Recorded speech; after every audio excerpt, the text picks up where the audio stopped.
UP के deputy CM Brajesh Pathak ने स्वास्थ्य और चिकित्सा शिक्षा विभाग के अधिकारियों के साथ बैठक की। उन्होंने सभी जिलों में इंटीग्रेटेड कोविड कमांड सेंटर तत्काल सक्रिय करने के निर्देश दे दिए और अधिकारियों को सभी जिलों में कोरोना के इलाज के लिए अस्पतालों में किए गए इंतजामों को भी परखने को कहा।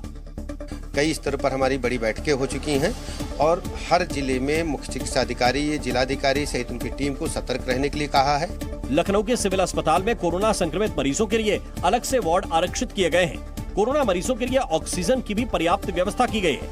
चीन में कोरोना बढ़ने के बाद एक तरफ जहां भारत सरकार ने इसको लेकर के अलर्ट जारी कर दिया, तो वहीं उत्तर प्रदेश की योगी सरकार ने भी स्वास्थ्य व्यवस्थाओं को अलर्ट पर रखा है। सीएम योगी ने भी स्वास्थ्य विभाग के अधिकारियों को अलर्ट मोड पर रहने को कहा है। मध्य प्रदेश के सीएम शिवराज सिंह चौहान ने कोरोना को लेकर अधिकारियों के साथ बैठक की। इस दौरान मुख्यमंत्री ने राज्य के अस्पतालों में कोरोना संक्रमण से निपटने के लिए पूरी व्यवस्था करने के निर्देश दिए। साथ ही अधिकारियों को कोरोना को लेकर अलर्ट रहने को कहा। सीएम शिवराज सिंह ने ऑक्सीजन प्लांट की मॉक ड्रिल कराने और दवाइयों की पर्याप्त व्यवस्था करने के भी निर्देश दिए। सीएम ने राज्य के लोगों से बूस्टर डोज लगाने की अपील की। हमने तय किया है बूस्टर डोज अभी तक जिनको नहीं लगा है उनको बूस्टर डोज लगाना प्रारंभ किया जाएगा और पर्याप्त मात्रा में डोज हमको मिल जाए, इसके लिए हमने पहल प्रारंभ की है। एमपी के स्वास्थ्य मंत्री प्रभुराम चौधरी ने भोपाल के जेपी अस्पताल का निरीक्षण कर कोरोना से निपटने की तैयारियों की समीक्षा की। उन्होंने आम लोगों से मास्क पहनने की अपील की। कोविड एप्रोप्रिएट बिहेवियर का पालन करें, मास्क लगाकर रखें, सोशल डिस्टेंसिंग। राज्य सरकार ने ज्यादा से ज्यादा सैंपल टेस्टिंग कराने के निर्देश भी दिए हैं। चीन में कोरोना की नई लहर को देखते हुए राजस्थान के जयपुर एयरपोर्ट पर अंतर्राष्ट्रीय यात्रियों की सख्ती से जांच की जा रही है। एयरपोर्ट के अराइवल सेक्शन में अतिरिक्त सैंपलिंग काउंटर और बूथ बनाए गए हैं, जहां विदेशों से आने वाले यात्री अपना सैंपल देकर एयरपोर्ट से बाहर निकल पा रहे हैं। एयरपोर्ट पर हर अंतर्राष्ट्रीय यात्रियों की थर्मल स्क्रीनिंग की जा रही है। हालांकि 12 साल से कम उम्र के बच्चों को आगमन के पहले और उसके बाद के परीक्षण से छूट दी गई है। इसके साथ ही एयरपोर्ट पर मास्क का इस्तेमाल और सैनिटाइजेशन जरूरी कर दिया गया है। राजस्थान में कोरोना को लेकर चिकित्सा एवं स्वास्थ्य विभाग ने नई गाइडलाइन जारी की है। रेलवे स्टेशन, बस स्टैंड, सब्जी मंडी, स्कूलों और भीड़ भाड़ वाले क्षेत्रों में रैंडम सैंपलिंग करवाई जाएगी। देश में फिर से कोरोना ना फैले, इसके लिए केंद्र सरकार अलर्ट मोड पर है। खुद कदम उठाने के साथ साथ वो राज्यों को भी संक्रमण के संकट से बचने के लिए निर्देश दे रहा है। केंद्रीय स्वास्थ्य मंत्रालय ने राज्यों को चिट्ठी लिखी है और उनसे लिक्विड मेडिकल ऑक्सीजन की उपलब्धता सुनिश्चित करने को कहा है। साथ ही ऑक्सीजन संयंत्रों को पूरी तरह से एक्टिव मोड में रखने और उनकी जांच के लिए नियमित मॉक ड्रिल आयोजित करने के लिए भी कहा है। राज्यों को लाइफ सपोर्ट सिस्टम जैसे वेंटिलेटर्स की व्यवस्था को दुरुस्त करने का भी निर्देश दिया गया है। राज्यों से कहा गया है कि वो मेडिकल इंफ्रास्ट्रक्चर का संचालन और रखरखाव बहुत जरूरी है। कोरोना के मुद्दे पर केंद्र सरकार अब तक बेहद चौकन्नी नजर आई और सभी राज्यों के साथ बैठकों का दौर भी शुरू हो गया। भारत में कोरोना मरीजों पर सरकार की नजर है और हर दिन के आंकड़ों को देखते हुए सरकार किसी भी स्थिति से निपटने के लिए तमाम उपायों पर गौर करने लगी। बीते 24 घंटे में आए आंकड़ों के मुताबिक देश में कोरोना के 201 नए मरीज सामने आए, जिससे कुल मरीजों की संख्या 3,397 हो गई। यानी बीते 24 घंटे में कोरोना मरीजों की संख्या में 17 की बढ़ोतरी हुई। अच्छी बात यह रही कि इस दौरान कोरोना से एक भी मरीज की मौत नहीं हुई।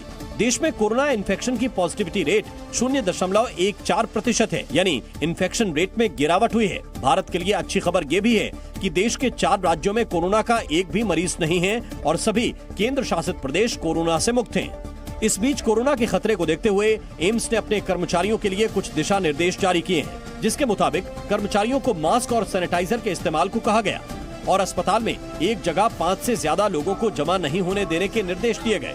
एम्स ने अपने कर्मचारियों को बुखार होने पर कोरोना टेस्ट करवाने की भी हिदायत दी है। क्रिसमस से पहले अमेरिका के राष्ट्रपति जो बाइडेन ने कुछ बच्चों से मुलाकात की। अमेरिका में भारी बर्फबारी का असर फ्लाइट्स पर पड़ने लगा है। क्रिसमस के मौके पर कई लोग अपने घर जा रहे हैं, लेकिन बर्फबारी के कारण कई फ्लाइट्स डिले हो गई। वहीं कईयों को रद्द कर दिया गया है। जापान में बर्फबारी जानलेवा बन गई है। भारी बर्फबारी के कारण अब तक 11 लोगों की मौत हो गई है। वहीं हादसे में 77 लोग घायल हो गए हैं। स्थानीय अधिकारियों ने लोगों से घर पर रहने की अपील की है। शीतलहर का असर कनाडा में भी दिखने लगा है। टोरंटो में बर्फबारी के बाद विजिबिलिटी काफी कम हो गई है, जिसके चलते लोगों को गाड़ी चलाने में दिक्कत हो रही है।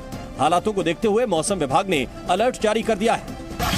यूक्रेन से जारी युद्ध के बीच रूस के राष्ट्रपति पुतिन ने सैन्य हथियार बनाने वाली फैक्ट्री का जायजा लिया। इस दौरान पुतिन ने हथियारों के आधुनिकीकरण और सुधार पर जोर दिया।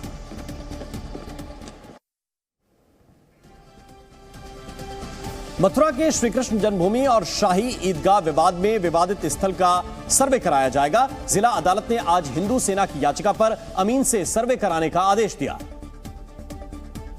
और 20 जनवरी तक नक्शे सहित सर्वे रिपोर्ट सौंपने को कहा।